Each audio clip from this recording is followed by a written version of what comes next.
Danse, Mario Swampin at Sigasun, Nipsikopako Chinya. As a member of the Samson Cree Nation Chief and Council, I've recognized the great opportunity and challenge we have in preparing our youth to be the future leaders of tomorrow. One of the biggest misunderstandings we have is in the phrase, the youth are our future. The youth are actually today and now. We cannot wait until tomorrow to prepare our youth to take on their roles as leaders of tomorrow. We must prepare them today. As First Nations, we strive every day to assert, understand, and practice those things that define us as nations in the areas of language, culture, treaties, sovereignty, nation-to-nation relationship, education, economic development, laws, and community development. Our youth today need to develop an understanding of these concepts and their roles within them. With an empowered First Nations identity, our youth will be engaged and capable to fulfill their roles as leaders of tomorrow.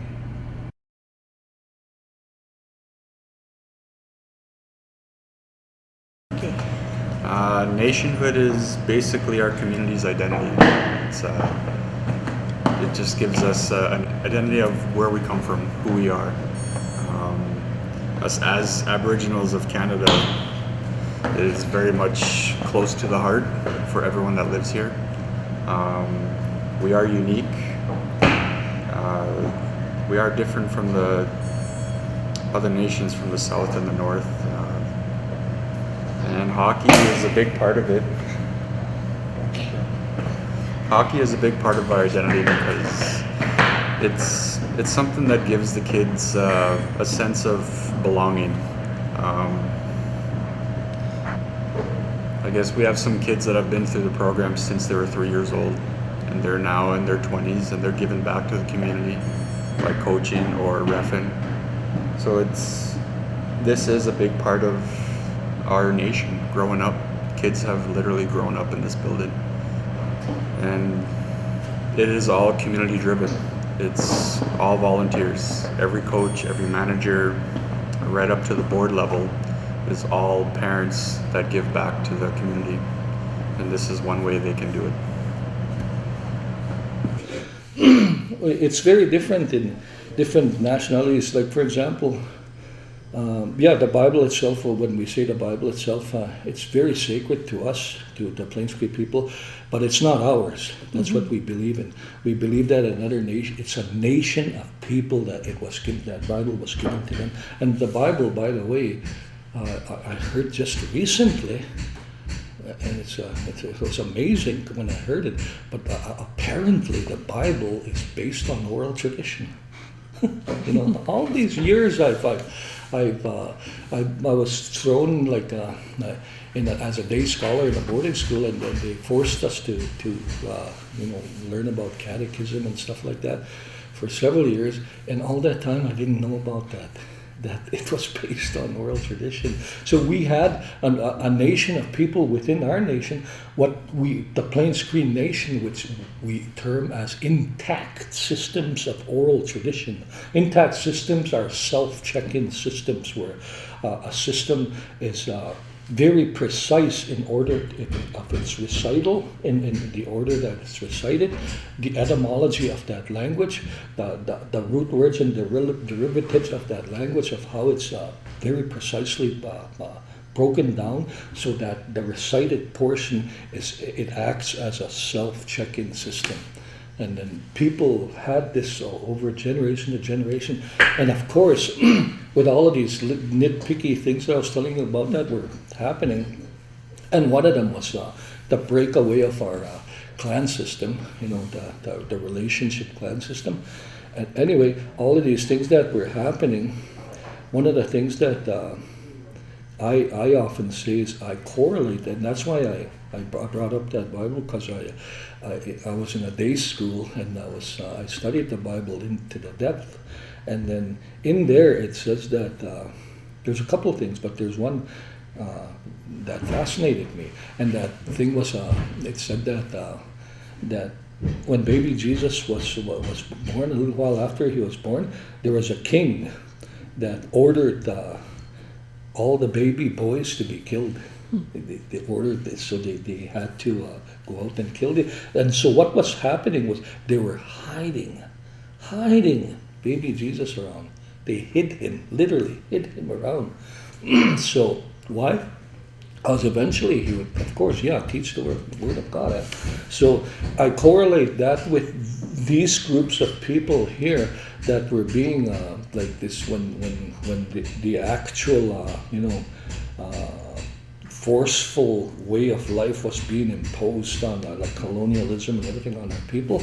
We had small bands of people, we had small groups of people within the Plains Nation that actually ran away and stayed away from within the natural wilderness and environment.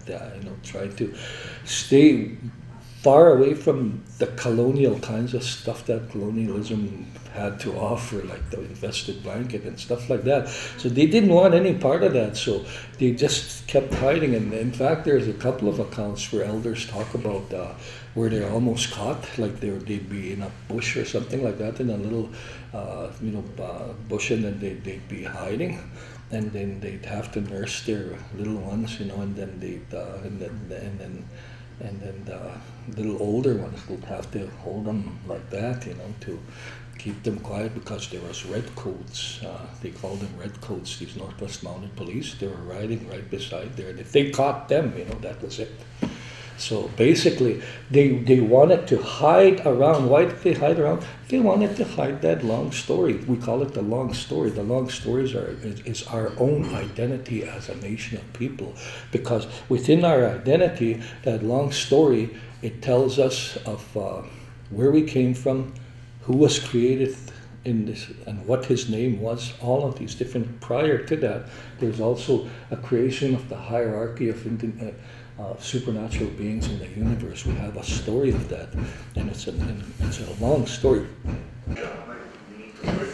Nationhood, to us crime fighters, that means the care, welfare, safety, and security for all.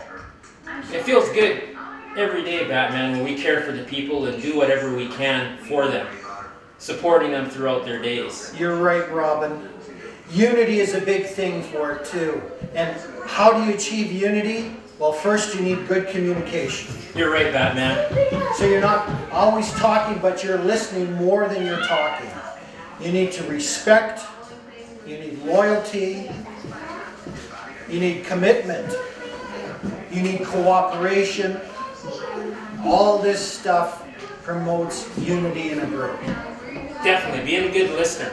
Like, Batman has been a real force in giving me the guidance that I require, and he's a great role model for many people.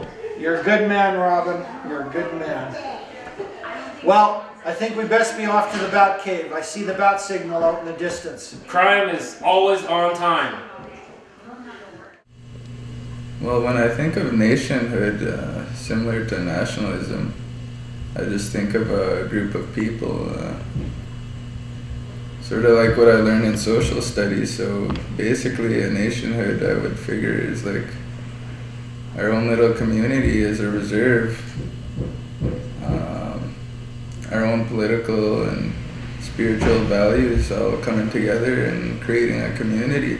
When it comes to chief and council and the way the chief and council are basically dictated how they run the community from the federal government, because the federal government only gives so much money for certain programs, and they basically choose which programs they want to fund and which they don't want to fund, and that dictates how our communities run.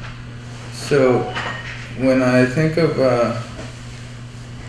how we could shift and change the paradigm as it exists right now, I think that we got to implement more of our cultural beliefs into the governance system. We got to implement the peace pipe in there and let the people have a worldview that they would respect.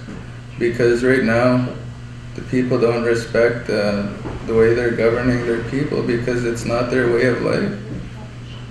Prior to this Indian Act governance system that we have in place now, we had a system that worked. We just got to look back and take that and implement it for the future. To me, nationhood was like, I'm a traditionalist. I was raised with a father who talked about treaties, who was responsible for part of the red paper that was basically a rebuttal to the white paper back in '69. So to me, nationhood is all about treaties and living traditionally, because we don't live traditionally anymore. Especially when it comes to funerals and wakes, it's like a family reunion, whereas a long time ago it used to be really a quiet time of respect, but now people just kind of abuse that. Nationhood is about, like, if what I think a long time ago, how we used to live in harmony, how people helped each other, and it was never about who got the glory. It was always about just helping and doing something for nothing. Now people do something and they expect to be glorified, or people won't do it unless there's something in it for them. And I'm probably going to be politically incorrect, but that's me. That's what nationhood is to me. It's working in unison, because a long time ago we only had one building over there, well, where the four nations were in one building, and it wasn't even the size of this building. It was just a small place where everybody worked together, and like even then it wasn't about who had the biggest office. It was working together. So to me, nationhood is harmony, working together between two nations. Yeah, I'm a treaty girl, and I'll always talk treaty.